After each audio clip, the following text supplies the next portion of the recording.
everyone, and happy holiday season. As you can tell, we are in full holiday season mode at the Deaders, and I'm excited to share with you my chocolate chip cookie recipe today. It's one that I've shared on here before. It's my tahini chocolate chip cookie recipe, but I'm changing it up just a little bit to tweak it and make it a little bit more festive with pumpkin. First, preheat your oven to 325 degrees. That way the oven can be heating up while you get your ingredients prepped. So I'm gonna add 1 cup of oat flour, and I just put a full cup of oats into my NutriBullet and made my own flour. A half a cup of almond flour.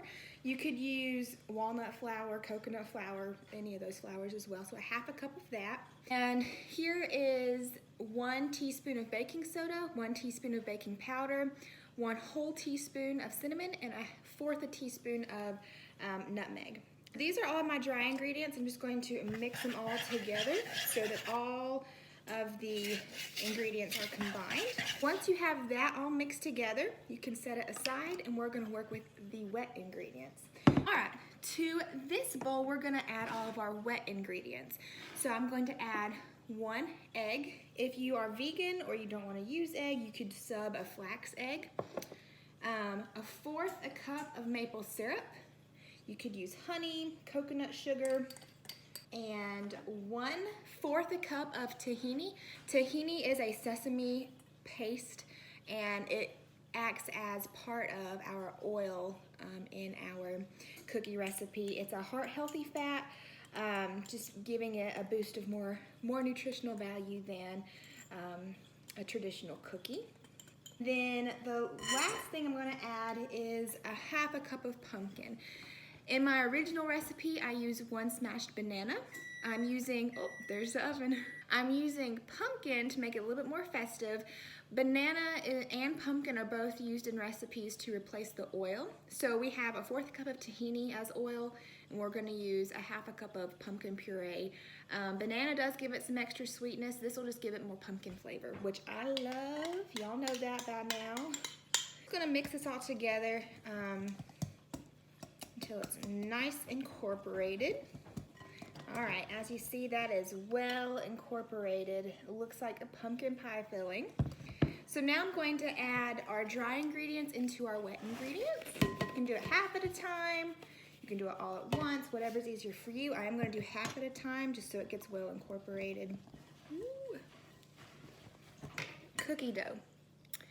But it's not chocolate chip cookies unless you add chocolate chips. So I'm doing a half a cup of dark chocolate chip and fold it into our cookie dough. Fold it in real nice. That way you get chocolate chips in every cookie.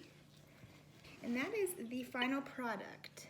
Now that we have our cookie dough made, just spoon it with a cookie scoop onto a parchment paper lined cookie sheet. I find that parchment paper is so convenient because there's no sticking, there's no messy cleanup, so that's what I like to do. So just take 1 scoop and then put it onto your parchment paper. And I like to do 3 across, make about a dozen cookies per cookie sheet.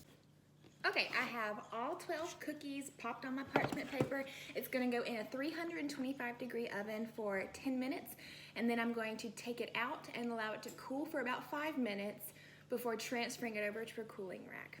Okay, it's the moment of the hour. These cookies were actually in the oven for about 15 minutes, so anywhere from 10 to 15 minutes depending on how hot your oven is and how quickly it gets it cooked. But I'm just gonna transfer them from my parchment paper lined cookie sheet. These cookies make a great addition to a Thanksgiving dinner or just to have around the house during the holiday season. Something with wholesome and nourishing ingredients that the whole family will enjoy. So thank you guys so much for watching. If you'd like the full recipe, check the caption below or go to the link in my bio and it'll take you to my blog where a full printable free recipe is for you to enjoy there. Thank you so much for watching, and until next time, happy chewing.